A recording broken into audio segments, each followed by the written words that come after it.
Hello, my name is Barbara Wilson and I'm the founder and director of Working with Cancer.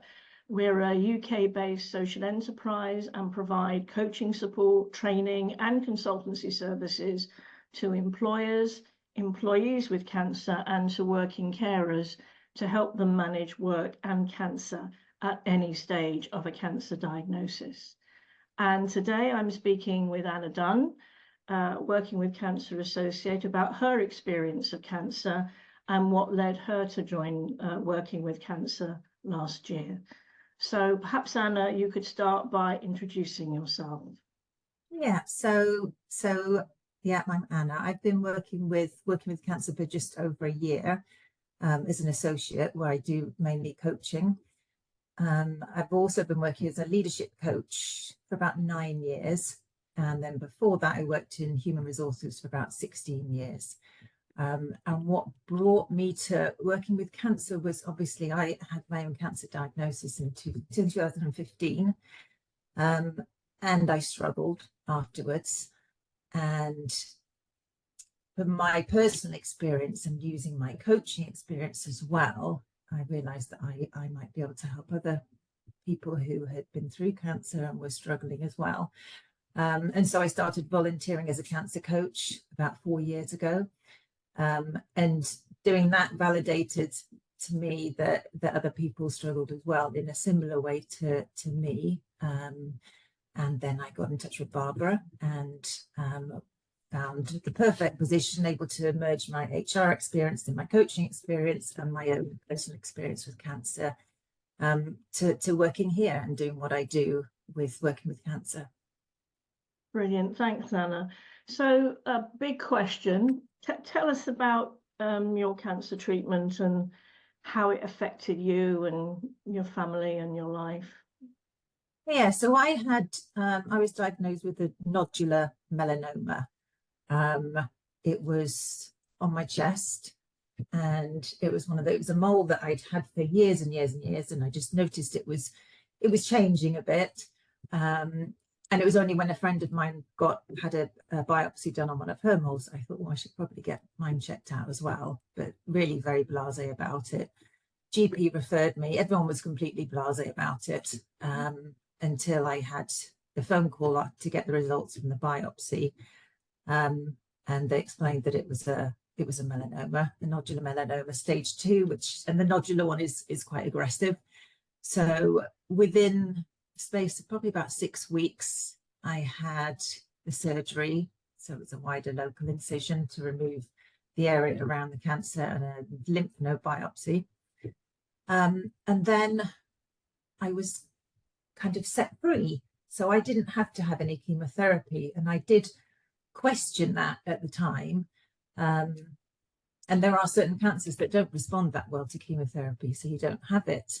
So, and for me, a part of the struggle I had was with kind of validating my experience, because you do tend to think, cancer is about chemotherapy, and if you haven't had that, have you really had cancer?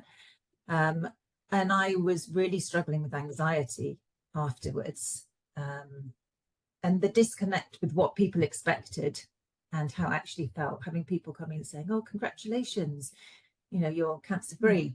I had to have 3 monthly checkups for 3 years and then 6 monthly for 2 years. And for me, that fear of recurrence was really, really huge.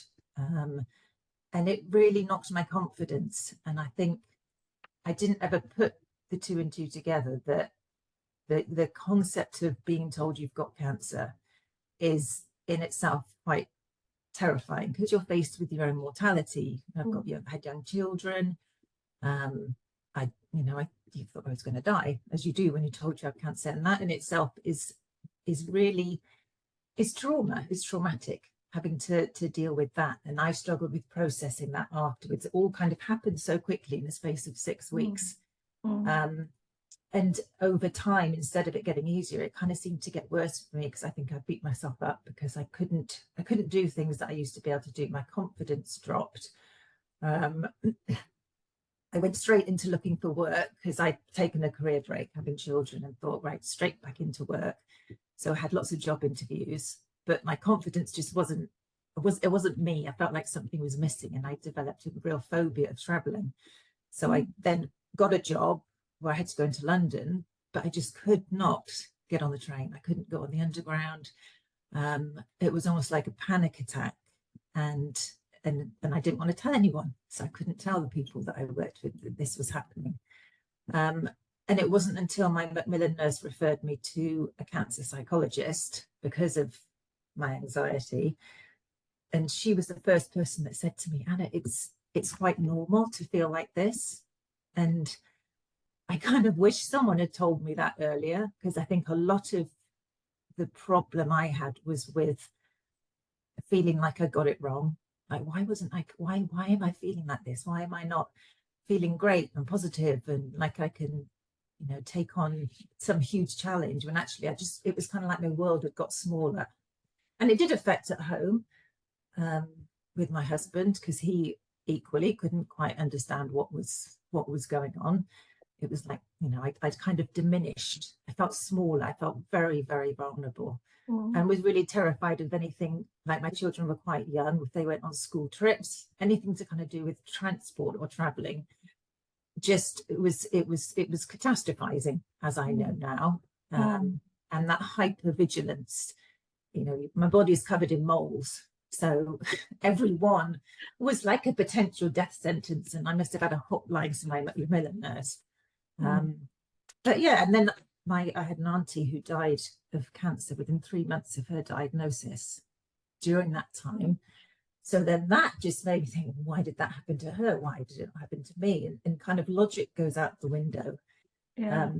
So for me, it was very much the emotional side that affected me. But what you're describing is, and I'm sure you found this subsequently in your coaching, is happens so often with people who have a cancer diagnosis. I've come across people who've been told you can't possibly have cancer because you haven't had chemotherapy. That's the first thing. The other thing, people are rarely told about the impact of cancer by their doctors and nurses. You're kind of left to find it out for yourself, and then and worry, have the trauma and the kind of problems of coping with the kind of trauma. And I think because diagnosis often happens very quickly, it takes a while for your brain to catch up with what's really happening to you. So that kind of loss of confidence is something, I remember feeling, and many of the people, in fact, most of the people we deal with have that huge loss of confidence, and just the sort of coping with the trauma and the sort of psychological issues that arise is tough. And often it's difficult explaining that to family and friends, who will say, oh great, you haven't had to have chemotherapy, or oh, you're done now, let's all move on.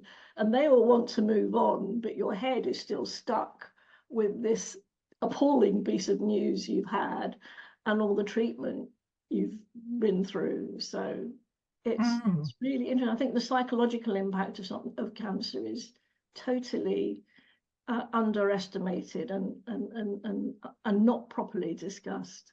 It is. It's not expected. And again, as soon as I started working as a volunteer cancer coach, that was the first thing that probably the first person I worked with said, I wish someone had told me how I would feel afterwards. I wish someone had prepared me, because it's so unexpected, the psychological trauma. You think, I'm the only one. And it's very easy to then, if you maybe have had low self-esteem before, you're going to have double the low self-esteem now, and then you're going to start beating yourself up about, well, why am I not coping? Why don't I feel this way that I'm supposed to feel? And that is, you're right, it's a really difficult one to explain to family, because they want to move on and they're so glad and think, well, you should be glad too. And then you've put another load of pressure on yourself, because I should be feeling better, but I'm not. But almost every single person I work with says, I don't know why I feel this way, or I've just lost my confidence. And then obviously going back to work, that then creates another problem when they're going back to work. And as I did when I went back to work, things are different. You know, certain things that you could do before you maybe can't do now, and trying to make sense of that. I think once you speak to someone, or once you understand that actually this is what cancer does to you, it's you can kind of make peace with it. It makes sense then. Yeah. And then it feels like, okay, so I can do something about this. Yeah. And I often find the people I'm working with, that once I've said, you know what, that's what shitty cancer, sorry, that's what cancer does. It takes away so much of a person, and confidence is one of them. Yeah, yeah. And sometimes the most, you know, we work with some very senior people, and they who've been running or involved in the running of some very big companies and, you know, high-flying jobs, and they're in exactly the same position. They lose their confidence. Looking back on what happened and what you've been through, Anna, is there anything you think you would do differently now in terms of dealing with the cancer, or in that sense, would you change anything in terms of the way you dealt with cope with the diagnosis, or any actions you'd have taken subsequently? The only thing, and obviously now because I do what I do, I know the support is there, but I would be asking for more support. I would be I want some more talking therapy, you know, like the coaching. And unfortunately, I did eventually speak to a psychologist, but that was so far down the line, by which time my emotions had just snowballed and I was feeling really, really bad. So I think sooner, and I still think now, people should be made more aware of the psychological impact. It doesn't happen to everyone, but it seems to happen to the majority of people. So really, yeah, I would have asked, I would have, now I could easily, but I would have recognized that it's not my fault. I think that was it. It was like, this is my fault. I'm not dealing with this very well. I need to do better. Whereas I would be much more compassionate with myself. But we're often hardest on ourselves. Yeah, you just don't know to do that. And that's where, you know, having someone support you who's had cancer, knows the fear and the loneliness that you've experienced, and can normalize it with you. That's where I think what we do is so valuable, because there's that compassion, that empathy. You know, we really do get what you're feeling. And I know for me, I took a huge amount of comfort from speaking to anyone, literally it was anyone. I found someone on the internet who was a friend of a friend who'd had cancer, and I just reached out to him because I just felt that I needed to speak to someone who'd had cancer. Unfortunately, he got it. He understood. He was lovely. He was lovely.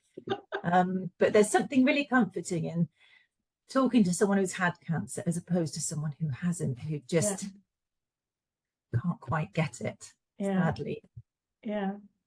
Interesting. So tell me, just kind of thinking about you moved into becoming a coach. What led you to retrain as a coach? I'm going to run two questions together. To retrain as a coach, and you became self-employed. What led you to become self-employed rather than remain as an employee? I'd already decided to not work as an employee for a while after I had my two children. So was working in human resources. I had my two children quite close together, so I had a long stint of maternity leave, and then I went back to work in human resources, and as I'm sure you can relate, kind of fell out of love with it. And again, my children were both young, so I thought, well, I'll take a year out. Actually ended up only being about 6 months, because during that time I got my cancer diagnosis, and that, you know, of course, coming through that, I thought, right, now is the time to go straight back into work and doing something completely different, you know, just put all that pressure on myself. I think I was desperate to feel better, to feel normal, and to me that meant going back to work, and that was when I secured a position which was working as a contractor, self-employed, coaching. And although I wasn't qualified at the time, I then got qualified as a coach and loved it. I really, really loved it. And it did a huge amount for my confidence, but it was really tough at first. And looking back, there was a time when during my training, I thought I had a cancer under my nail, and I had to have a biopsy under my nail. And I was doing the training for all this online training, and I was thinking, oh gosh, how am I going to, manage to do all the typing? And because I was doing online chat without telling them, because it didn't cross my mind that I would tell them, because to me I thought, well, they're just going to think that I'm going to be a problem, that it's going to be weakness. I probably won't be able to do the job properly. So I didn't tell them. And I didn't tell them when I struggled to go into London. I just made all these excuses and then felt even worse about myself, because you're not being honest. So then when I got to my 5 years of all clear, so I'd had these regular checkups, and I had a session with a coach myself, and we were talking about my coaching, and I do love the leadership coaching, but I just then had a sense that it wasn't completely fulfilling me. I just felt like I wanted something a bit more specialist, or something that was a bit more personal to me. And so I had this conversation with the coach, and it was there we came up with the idea of me doing cancer coaching, working with cancer patients. So that was when I started doing some volunteer work, which confirmed and cemented to me that this is what I wanted to do. And I had a fair amount of training with this company about cancer coaching, and then it kind of obviously moved on from there. And now I do both of them. And what would you say to someone who was weighing up being employed versus being self-employed after a cancer diagnosis, Anna?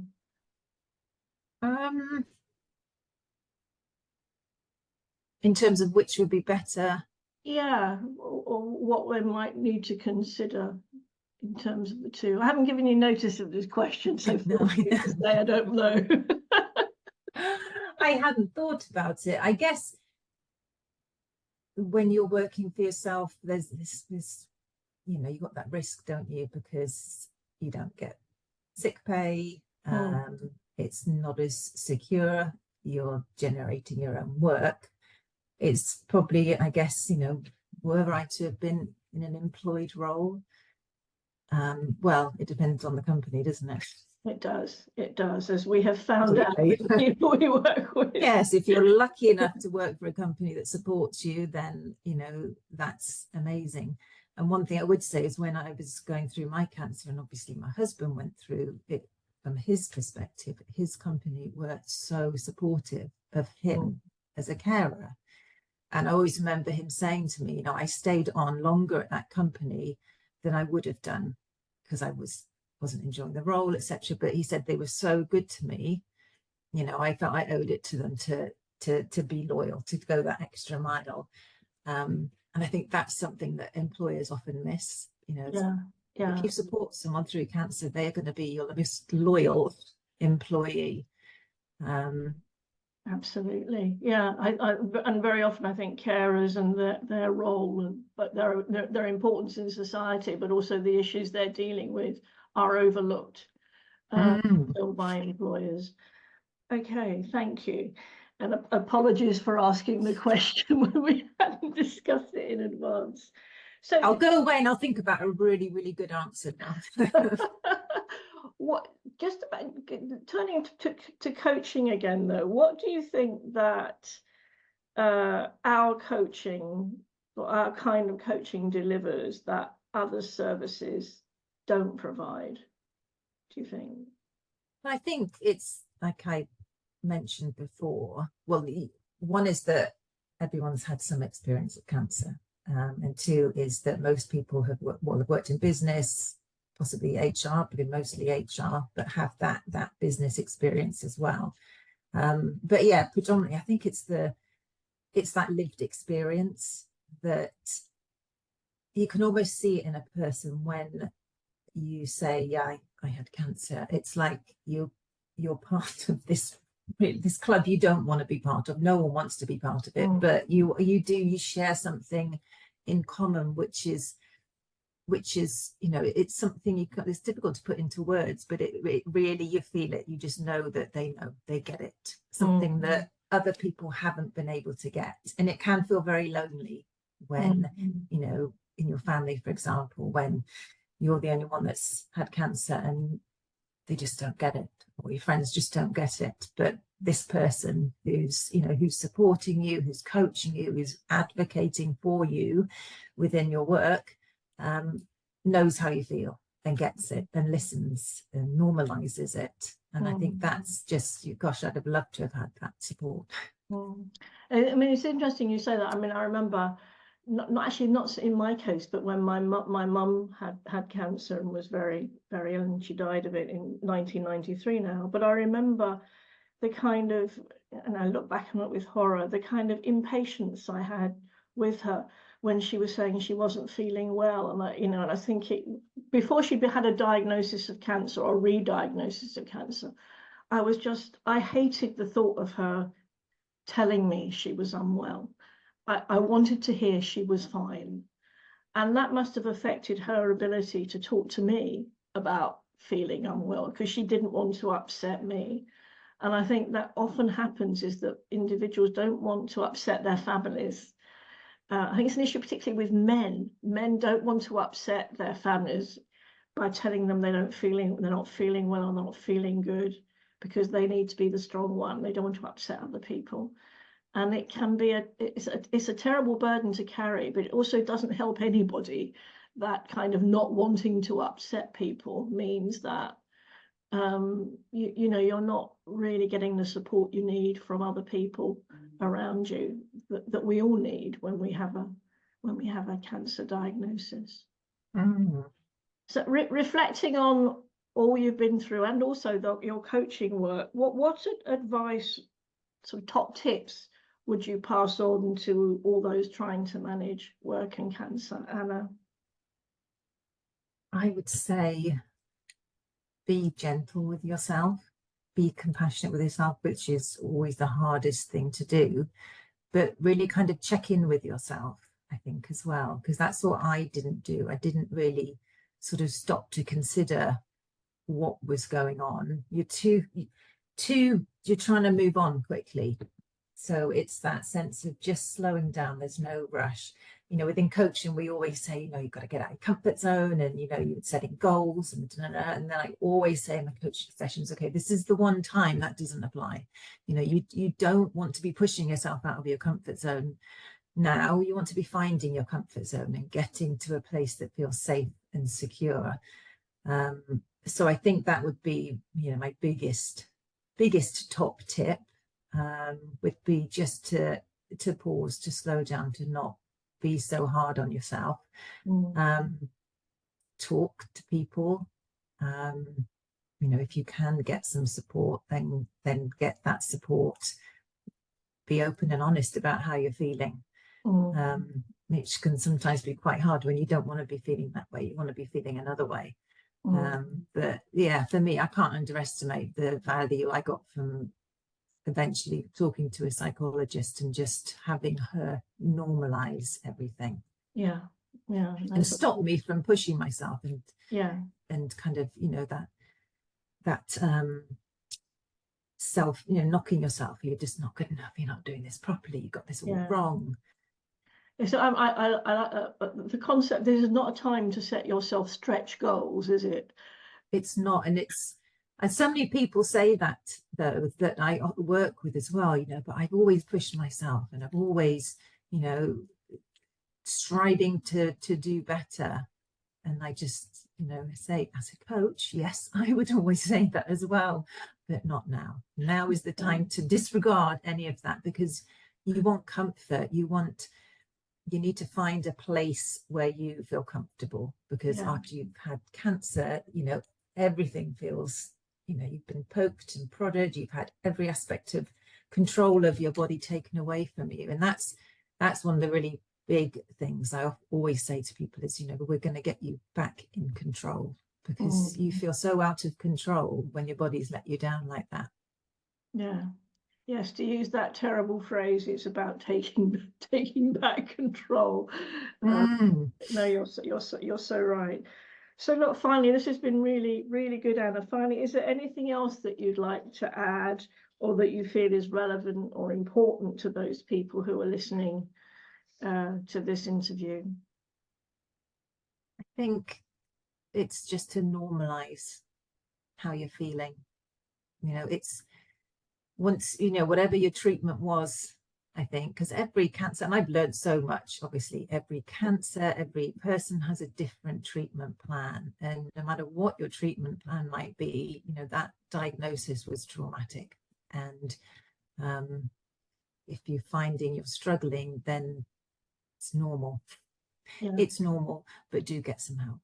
Yeah, brilliant. Yes, and that classic thing of comparing yourself to other people as well, you know, if they did it, I must be doing it. No, everyone, as you've said, everyone has their own very different experience. And also the ones who say they've been and climbed Mount Kilimanjaro or whatever are probably way further down the line. Well, there is that.